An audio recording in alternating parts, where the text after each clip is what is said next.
I didn't know I was going to get into journalism or media at all. I got a degree in business, entrepreneurship, and political science. But in any of these disciplines, these principles from mindfulness and from meditation, of seeing clearly, of slowing down, of tending to the smaller aspects of things, I think just rang true and made me more effective, and it made me more regulated, to be honest, in many of the environments that I was in. And I started to see that it was becoming more in style, if you will, or people became more open to the idea of Eastern traditions as a way to inform what we do here in the West. So that kind of came in through the back door. And then when I got into journalism and when I got into media, people would mention, you have a presence to you, or you have a very calm presence on camera, or the way you talk to people, it's it's really refreshing. And I'm like, it's informed by this other thing that it's part of who I am in my core. Yeah.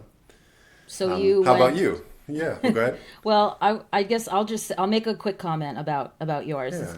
I related to my experience with my hair and my natural hair journey. Because I was in high school when I was like, okay, I'm going to chop off all my hair and grow it out natural. And it was a whole involved journey, and it was like difficult because it was not in style. But then over the years, I started to notice girls with hair like this in commercials and coming out as models and actors. And it was like, okay, like this is my time. Your moment.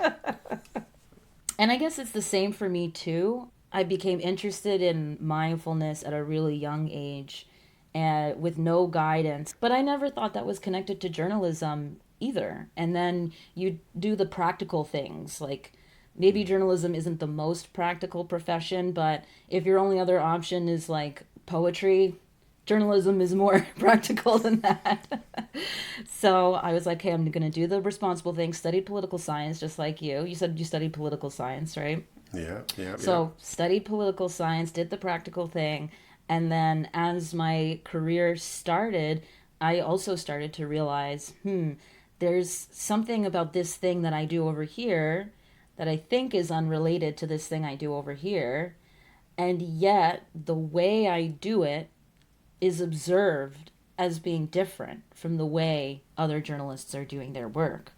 So then you're starting to think, well, what is that? How does that work? Like, how do these two things come together? I think what I experienced mainly that was the difference between working as a freelancer and having a stable job at a magazine was the ability for me to slow down, because the nature of our work was slower. And I was able to heal as a person and also kind of go back to my drawing board about, why do I want to be a journalist? What is it that I want to do in journalism, and what kind of journalist do I want to be? There's also a dehumanization that happens when you're trying to extract stories from people.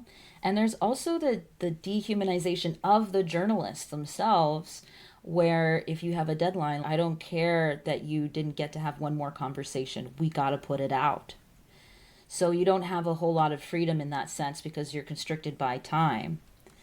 There's also the fact that journalists are really susceptible to trauma.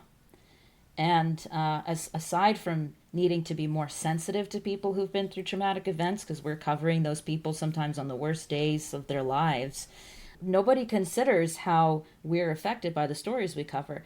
Paramedics, firefighters, everybody understands that you might be traumatized from the work that you do.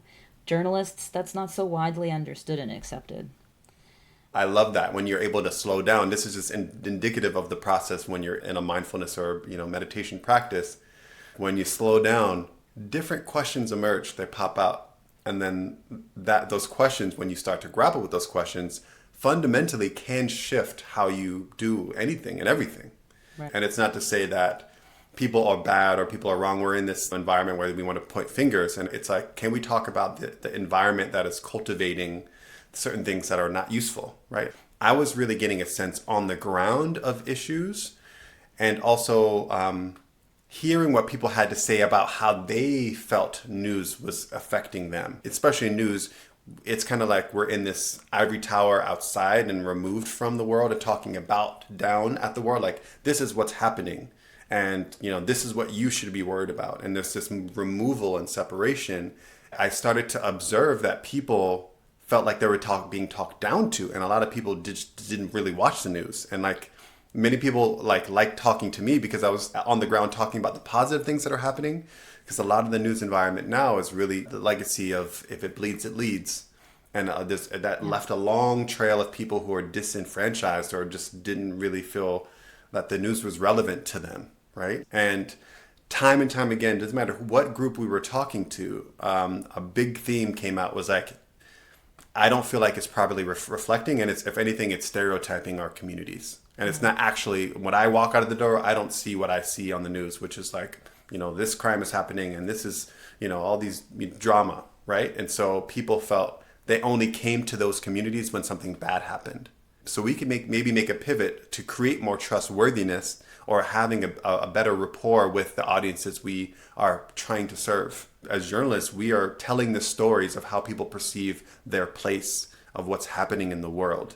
And if we're not doing so from the lens of like, I'm talking to real people on the ground about their lived experience and making sure that that is in alignment with what we're saying. If we're not doing that, then we're not doing our job really, which the whole function of media in its inception was for sense making. We're not sense making if people don't feel reflected, right? And I realized that people weren't really tending to themselves or even asking them questions about how they felt after a big news story, or when we're dealing with so many calamities and stacked crises, especially in this era that we're in now.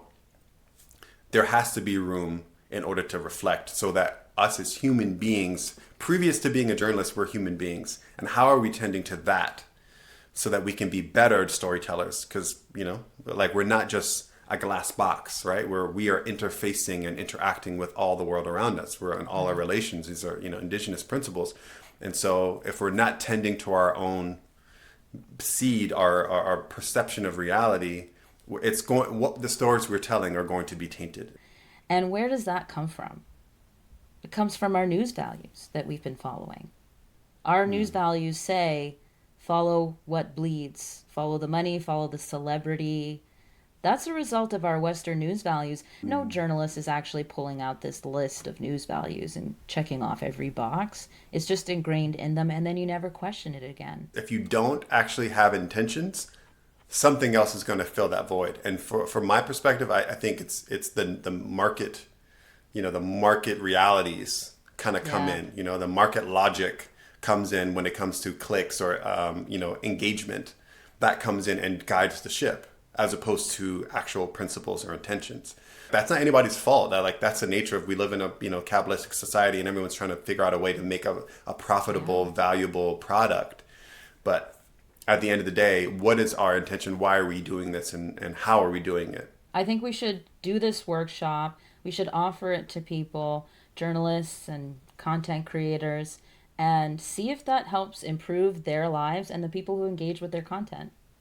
Whether you're a journalist in a newsroom or a freelancer, someone who's just making content online on TikTok, on YouTube or whatever, and you just want to do it in a more intentional way, if you want to have another tool in your tool belt, please let us know. We really want to field interest. So if this is something that you would love to see or want to be part of, to be part of our workshop, or just to have more discussions like this, please let us know, drop a line. We hope to be doing more of this and to create a space for this kind of dialogue around mindfulness and journalism. We really want to cultivate a field of conversation that leads to a more beautiful, helpful content in the world right now.